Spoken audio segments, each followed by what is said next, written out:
मकर संक्रांति से जुड़ी कथा। मित्रों, भारतवर्ष में पूरे वर्ष अनेकों त्योहार मनाए जाते हैं, जिनका आध्यात्मिक और पौराणिक दोनों ही महत्व है तथा उनसे जुड़ी पौराणिक कथाएं भी बहुत प्रचलित हैं। उन्हीं त्योहारों में से एक है मकर संक्रांति, जो भारतवर्ष में नए वर्ष के प्रथम माह में मनाया जाता है। हिंदुओं की ऐसी मान्यता है कि मकर संक्रांति के दिन गंगा जी में स्नान करने से उनके समस्त पाप धुल जाते हैं एवं उन्हें मोक्ष की प्राप्ति होती है। मकर संक्रांति क्यों मनाई जाती है, इसके लिए एक कथा प्रचलित है। आज के वीडियो के माध्यम से मैं आप सभी को बताने वाली हूँ मकर संक्रांति से जुड़ी प्रचलित पौराणिक कथा के विषय में तथा उसके महत्व के बारे में।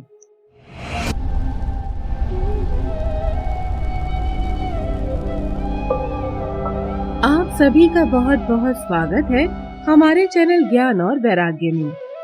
मित्रों, आप सभी से निवेदन है, यदि आपने अभी तक हमारे चैनल को सब्सक्राइब नहीं किया है तो इसे सब्सक्राइब जरूर करें और आप किस गांव से, किस शहर से या फिर किस देश से हमारे इस वीडियो को देख रहे हैं, कमेंट बॉक्स में जरूर बताइएगा।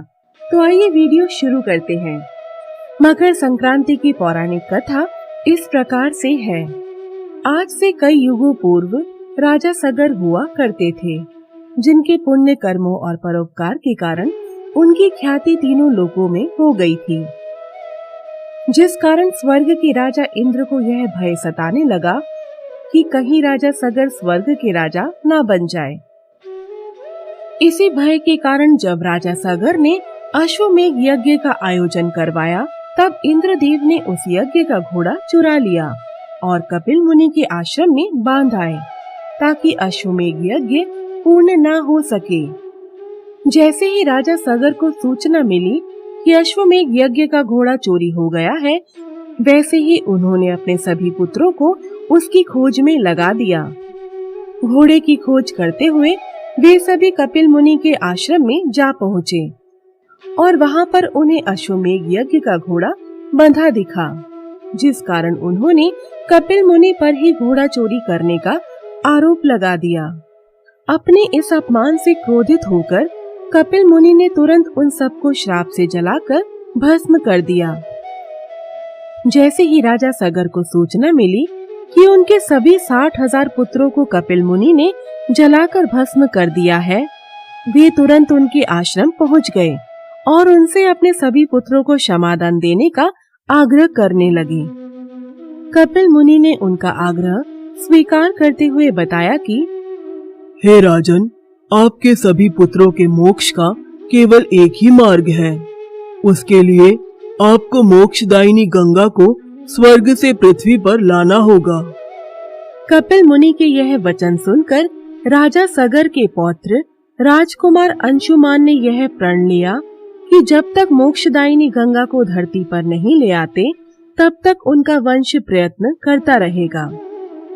इसके पश्चात वे घोर तपस्या करने लगे और तप करते करते ही उनकी मृत्यु हो गई, जिसके पश्चात गंगा जी को धरती पर लाने का दायित्व उन्हीं के वंश के राजा भागीरथ ने उठाया और उनके कठिन तप से माँ गंगा प्रसन्न हो गई और उनका धरती पर आने का आग्रह स्वीकार कर लिया।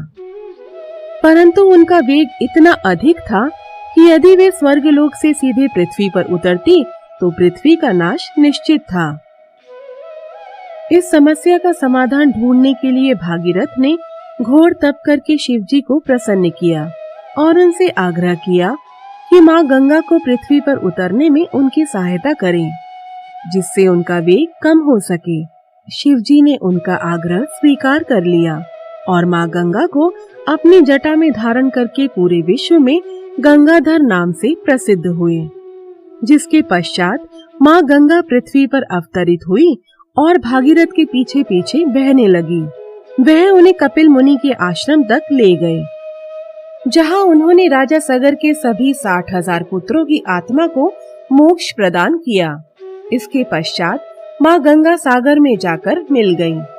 ऐसी मान्यता है कि जिस दिन राजा सगर के सभी पुत्रों को मोक्ष प्राप्त हुआ था, वह दिन मकर संक्रांति का था तभी से यह प्रथा चली आ रही है कि मकर संक्रांति के दिन गंगा सागर या गंगा नदी में स्नान करने मात्र से प्राणियों को सभी पाप कर्मों से मुक्ति मिलती है एवं मोक्ष की प्राप्ति होती है। मात्र इतना ही नहीं, उनके पिछले 7 जन्मों के पाप भी मिट जाते हैं।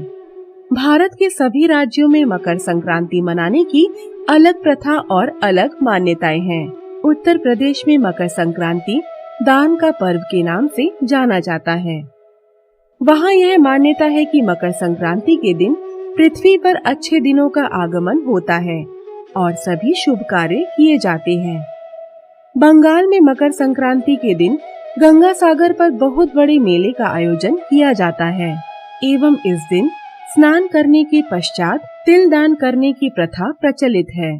वहाँ के लोगों की एक मान्यता यह भी है कि इसी दिन मैया यशोदा ने श्री कृष्ण की प्राप्ति के लिए व्रत रखा था।